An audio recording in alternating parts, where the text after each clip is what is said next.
This is the iDryNeedle To The Point podcast, and I'm your host, Paul Kaloran. Today we talk dry needling and chiropractic care with Dr. Aaron Wiegand. Welcome back, folks. This is iDryNeedle To The Point, and this is the first episode we have an actual live guest in 2021. Our first guest this year is Dr. Aaron Wiegand. He's a chiropractor. He has, you probably saw in the promotion, all sorts of specialized certifications. He actually has his FIAMA certification. He went through dry needling certification with structure and function. And he's also a chiropractic certified spinal specialist or spinal trauma specialist. But he's also the founder of ChiroNeedle, which is dry needling education, which kind of focuses on how to integrate it into chiropractic care. He also brings 15 years of private practice experience, focusing primarily on spinal rehab, but very excited. We've known Aaron for at least a year now and really happy to have him on the show and share his expertise. Aaron, thanks for coming. Anything I missed? No, thank you, Paul. That's way too much. Thank you. I appreciate being here with you. All right. Well, if you have never seen an episode, first of all, we are on all the major platforms, your iTunes, Spotify, Google Podcasts. So you can check all of our great guests from last year, 2020. Otherwise, the to the point idea of this podcast is once we kick off the topic, once we introduce the guest, is I'm going to try and keep this pretty short, little 15-minute clinical discussions. So with that, I'll set the timer. It's not a hard timer. I'm not going to cut you off in the middle of an answer, but let's start it now. So first of all, Aaron, let's kind of just paint the picture of your experience for the audience. How long have you been dry needling yourself? I think I started in 2014 after an injury. I was doing deadlifts probably more than I should have. And I found myself hobbling into the office, had to run across the street to the physical therapist's office and say, hey, I need you to buy me 4 hours of relief, just something, anything, so I can see patients.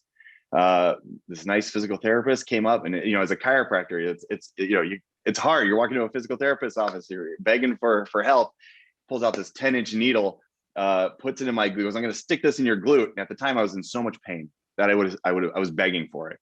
And at the end I felt great. And then I felt awful. And I felt awful because I go, I don't know about this. I'm a chiropractor. I've been doing this for a long time. I read the research. I'm trying to be evidence-based. And this guy next door has this magic thing that I need to know about. And that's when I linked up with Sue Falsone, started taking classes under her, who she is wonderful. And she welcomed me with open arms. I think I was one of 2 chiropractors in her classes typically. And I'm so passionate about dry needling and what it's done for my practice and my patients that I couldn't stand it anymore. And during the COVID, I decided to start ChiroNeedle. That's excellent. And just a little plug, Sue Falsone was on our show in 2020. Actually one of our first guests. She is amazing. She founded Structure and Function. So yeah, I agree with that endorsement. I ask all of our guests this, first of all, how long have you been needling? But second of all, how did it change your practice? I mean, if you can picture before you were needling to now, how has it changed your chiropractic practice? Right. I mean, I unbelievably. And what I mean by that is really, as a chiropractor, you're trying to find your identity. How much do you want to be health and wellness? How much do you want to be rehab and pain management? And when you get into the pain management or you're trying to serve those patients with aches and, joint musculoskeletal issues, right? You find yourself falling into the same recipe. It's heat, it's stim. And then obviously for us a lot, it's the adjustment. It gets pretty repetitive. And not only that, but then you're like, how do I integrate exercises into this? How do I get my patients? It's really difficult. The things we have to give people immediate relief from that acute pain is not much. Stim, heat, adjustments, that's pretty much, for what to do, it's really hard. And that's what people come in to see you for, is that first initial pain part. And we really want to get them into that rehab part, but most patients are just interested in that first part. Well, to have dry needling in your tool belt just exploded my practice, because one, it allowed me to start treating people without having to move them, which for a chiropractor is a big deal, because if you can't adjust somebody, you can't really help them. So it really allowed me to help people that were in more and more pain. And it opened up my practice into a level of pain and rehab that we really weren't seeing. And second, and lastly, it was super efficient, meaning I could get patients in and out of the office and have them, feeling that they had value in their visit and have relief in a way that was meaningful to them so much faster because of the combination of manipulation and dry needling. And it was so unique, and it's just dramatically changed how I practice. That's great. And you're actually approaching a question that we'll come back to later in the podcast. We'll kind of start big picture concepts and then get to some really specific questions, but it is on every course that we teach needling, the questions are pretty similar, and it is, how do you strategize, or how do you plan when you have all of these treatment strategies? So hold that thought, because I do want to hear the ChiroNeedle story. You just said you founded it in COVID. I know that you have a great, first of all, I love the branding. I love ChiroNeedle, the name and how you're positioning yourself. But give us the story, and then going a little bit deeper is now in the rehab realm, we kind of have this umbrella term of dry needling, and that can mean pretty similar things or very different. Some kind of focus on trigger points, maybe a heavy dose of pistoning, not using stim. Some people are much more passive, almost homeostatic, where you're just placing or spinning needles or just using stim. So kind of give us the ChiroNeedle story, and also what's kind of your treatment or your education approach. Sure. The story was much like, I think, a lot of people during COVID. A lot of people got new hobbies. I think Guitar Center stock went through the roof or something because the guitar sale, or Fender, because every guy is in his garage and everyone's picking up a new hobby because they're stuck at home all day. Believe it. Well, so and it was one of those things where I was talking to my wife about it for years, saying, chiropractors really need to know this stuff. And I figured somebody else would do it. I figured somebody else would start teaching chiropractors in a way that fit their practice models. Because chiropractors can do this in many states. And I figured somebody else would do this. And then COVID came, and I go, well, I guess I'm going to be the one then. I guess I got nothing else to do. I'm sitting in my office. And my wife's like, would you just do it already? You have nothing else to do. Get in your office and start knocking out a lecture. And I said, okay. So we started doing it. We started getting some classes, small groups together, teaching people. And this year, we're very excited now that as COVID hopefully is winding down, we're going to get, really, I just want to get this in the hands of more chiropractors because it's going to help their patients. As far as my philosophy or my approach to treatment, chiropractors are unique in that, and I know physical therapists are feeling this too, is the crunch of third-party pay reimbursement going down. I was talking to a physical therapist yesterday, and she said, she goes, the answer, my boss, that owns the clinic where she works, she says, is just see more patients. And that only works for so long. And eventually, I believe that relief care is going to have to be something that's far more convenient than it is. We're not going to have 45 minutes to an hour with each patient to pile on a bunch of modalities that are all time-based to get people relief. We're going to have convenience. It's going to have to be more consumerism. And that means getting them in, getting them out, doing the stuff that works, getting rid of the stuff that doesn't, and being quick, being fast, but also effective. And so when it comes to chiropractors, we've been dealing with that reality for a very long time. And you start to get away from, the 5 things we can do to help to, we can do the patient, typically these time-based codes that, let's be honest, a lot of them are for billing purposes. Let's just be honest. When you go to a typical visit, there's things that are super effective that are probably 30% of the treatment. And a lot of the rest, they could either do at home, get from someplace else, or aren't all that necessary. And so in my teaching, I'm teaching patients how to be the most efficient they can be. I want them to couple the adjustment with the dry needling in the right order while integrating rehab strategies so that they can be fast and efficient getting people out of pain. And so when it comes to, the type of dry needling I like to present, trigger point's great. I think that's the tip of the iceberg. I think that's where everyone should start. You find the point that hurts, you needle it, release that acetylcholine, increase circulation, and start reinforcing that range of motion. That alone in and of itself is a great thing. But, as far as things like soft tissue manipulation, needle winding, perineural needling, periosteal pecking, all these things have a place. And if you can add more colors to your pain palette, you're just going to be able to help that many more people at different levels of injury. So when you start off with me, you're going to learn the trigger point stuff, the stuff that's going to help 75% of your patients. But then in the advanced courses, we go on to teach about far more different protocols, very specific ways to treat specific conditions. Yep. I agree with almost everything you've said. First of all, whether it's marketed or that's like a foundation of the education, like efficiency is a big piece of needling. I mean, even the people that come back and say like the change you can make with a needle in a short amount of time is substantially better than any other soft tissue technique, sometimes better than joint-based modalities. So definitely agree with that. And I also believe Absolutely. with what you said, it's almost like you need to be educated under different philosophies, because if you're treating every patient, if you're treating every gastroc the exact same, just getting twitches, not using stim, meaning you're not doing the periosteal pecking, you're not doing other needle manipulation techniques, I just think you're missing out on the bigger picture of how we can use a needle.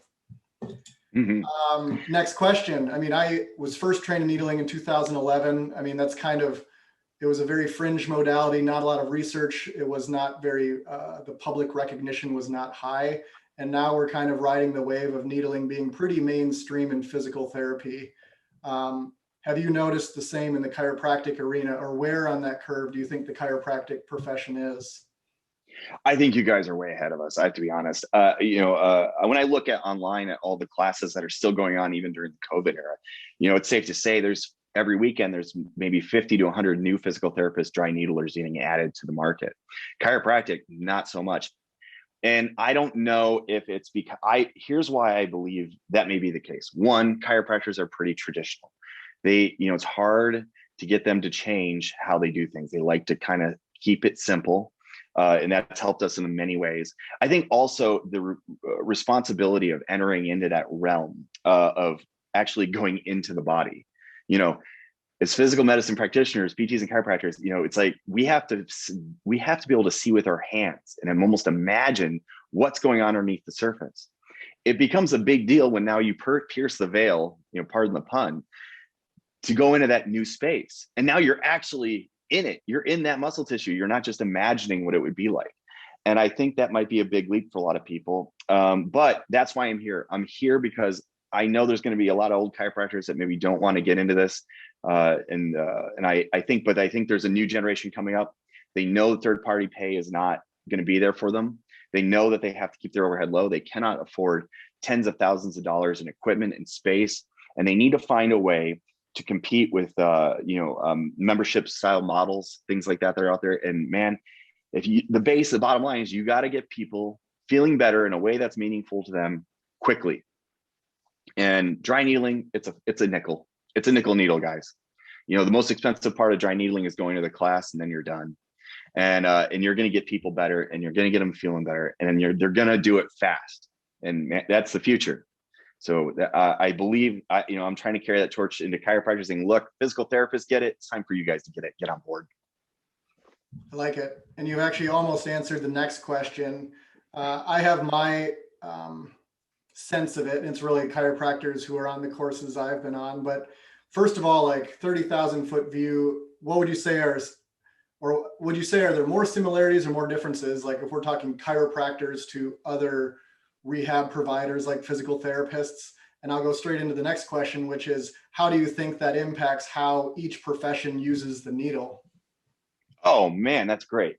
I think that one, first of all, I love working with physical therapists. It's just nice to have another person to talk to about these things, because we can both nerd out on bones, joints, nerves, and muscles. And it's when you're a chiropractor, you're isolated in your clinic, and there's no one really to talk to about this stuff. I envy physical therapists because they get to work with their colleagues and kind of feed off one another every day. I can't imagine how much it makes them grow exponentially. I think the future, first, we need to stop fighting against each other. One, the fact that the ACA and the APTA were able to work together to get dry needling a code. And that's the future. It's working together. We can't slay our dragons individually, but together we can. And I think that the difference is between the two, spine pain is weird. It's not shoulder. It's not hip. It's not knee. It's a weird pain. I don't know if there's another part of the body that has so many different tissue types working together. It's just an odd design. Evolutionarily, it's odd because you went from something that was used to being on all fours and gravity pushing on the back of the spine, that now this new technology that's relatively new evolutionarily, you're standing straight up.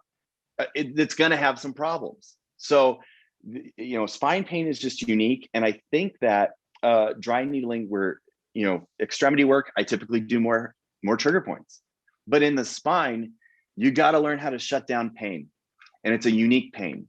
And it's also going to have a lot of ramifications for autonomic reflexes, your viscerosomatic type stuff. And that's a whole nother world. So in my practice, I like dry needling because it allows me to buy time. I can create relief long enough to get them on decompression, set them up in side posture, get them into those movements and ranges of motion that we want them to get up to quickly. And that's the biggest hurdle when it comes to spine pain. Can you get them a window of relief to start the real work of rehab? Yeah, and I agree with your first point, which is, the chiropractors I've met, especially on a dry needling course, I think we are cut from a very similar cloth. I mean, maybe our foundational education is slightly different, but yeah, everything you've touched on, decreasing pain, we're all trying to better our patients, and we're all adding this invasive modality, which neither profession has had previously, into our plan of care. Which brings up, we have time, I guess, for two more questions, and we'll go from this 30,000 foot view to this very specific, like, clinical scenario. One of the most common questions we get, not just from chiropractors, but physical therapists, and I'm a good example of, I went to Regis University, I went through NIOMT, both very Maitland joint-based assessments and treatment approaches. And then I add this needle, which, aside from it being a different modality, is very nervous system, soft tissue, and contractile components. So the common question that comes up is like, okay, I used to be a very joint-based manual therapist, or maybe I'm a manipulative specialist, like a chiropractor, and now I have this needle. So in the context of my treatment planning, you have this patient with low back pain, with spine pain. How do you personally, with your expertise now, strategize and implement both into a plan of care? Well, yeah, I mean, you almost become more of a nerve doc. A lot of us start off as muscle people, and then we kind of evolve into, as we get more educated and experienced, we get into joints. The last frontier is the nerve. And so, my favorite thing with dry needling is that I can send a TENS unit current down deep and intimate with that nerve. You can put a pad on someone's back, and I don't know how you think you're going to get down to those nerves down low, into that multifidi. But a needle, man, it's like sending a radio signal directly to the source. And so if you can get that needle intimate with that facet, you're right there, man. You're right in that pain generator nerve, and you can cover that thing with an electromagnetic field that's going to stimulate those type 2 nerve endings, get that gating mechanism, and really you're hacking that nerve. I mean, it's a nerve hack. When you unlock that, and your brain gets in, your mind and treatment gets down to that nerve level, because that's what patients feel.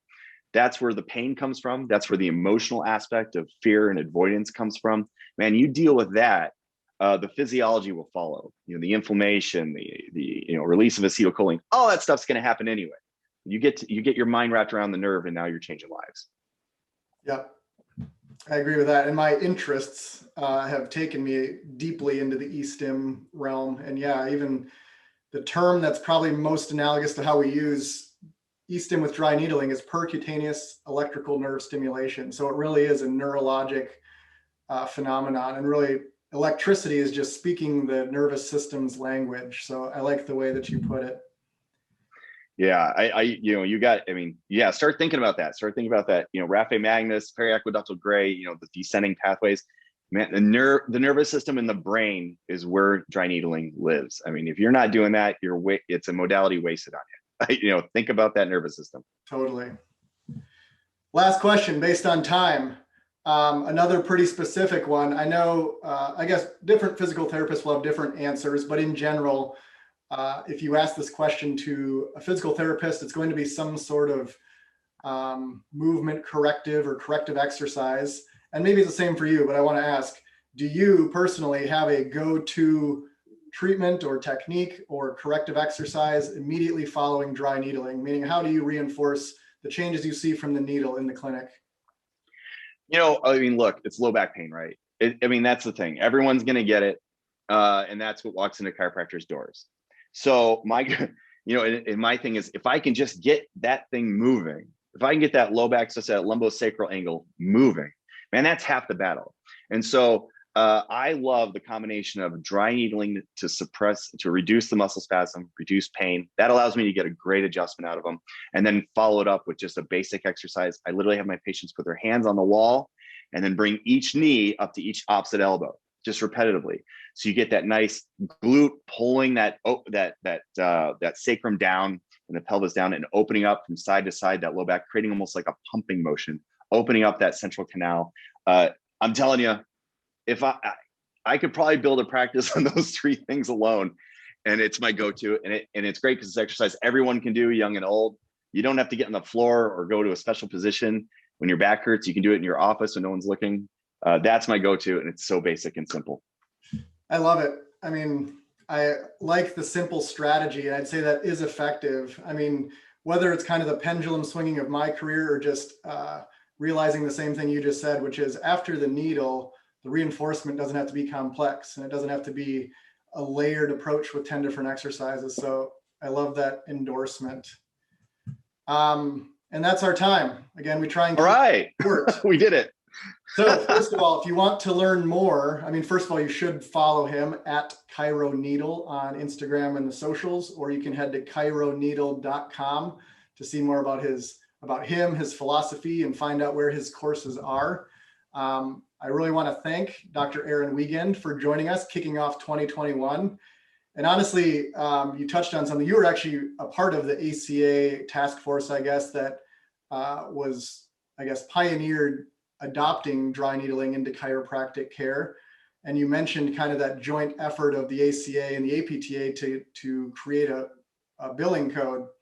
Right. I wasn't part of it, but I was a fan of it. No, I didn't actually contribute, but I didn't even know it was going on at the time. But no, I would. But I tell you what, after I get off here, my next call is to the ACA because we need to have a dry needling, representation there. Yeah, for sure. I give you way more credit than just kidding. That's okay. It's plenty. You give me way too much. But the topic that we probably will have a full podcast on, and maybe you'd be on the list of people to invite back, is billing. This new billing code is a big question. There's some excitement around it. It's a big thing, not just to get some reimbursement for what we're doing and the investment we've done, but like you said, it's kind of this signifies two professions coming together for the betterment of patient care and just creating a higher standard for needling. Yeah, it's very important. So that's it, folks. This does kick off our next, roster of panelists. And just to prove that I'm not just inviting people that agree with needling and just like softball guests, next week we actually are inviting Jared Hall, who, if you haven't heard the name, he is a very outspoken dry needling skeptic. It was a pretty strange email interaction when I invited him, but we've gotten in scrapes on social media. He's very against it. I'm going to do my best to let him take the microphone, not turn it into a professional debate, but we kind of live in this realm of agree to disagree. But if you just want to hear what the other side is, and just if you don't know him, Jared Hall is a massive social media following. He teaches pain science education. He's a highly skilled manual therapist. He's been faculty for DPT programs. So this guy knows his stuff. And if you want to hear what the contention is, or what even inside of our profession, what people have, the challenges against dry needling, then you should tune in next week. But Aaron, you were perfect. Thank you so much for being on. Thank you, Paul. Appreciate it. I'll talk to you soon. All right, guys. All right. Thank you. Have a great week. Thanks for listening to the iDryNeedle To The Point podcast. Catch us on YouTube, iTunes, Spotify, or wherever you listen to your podcasts.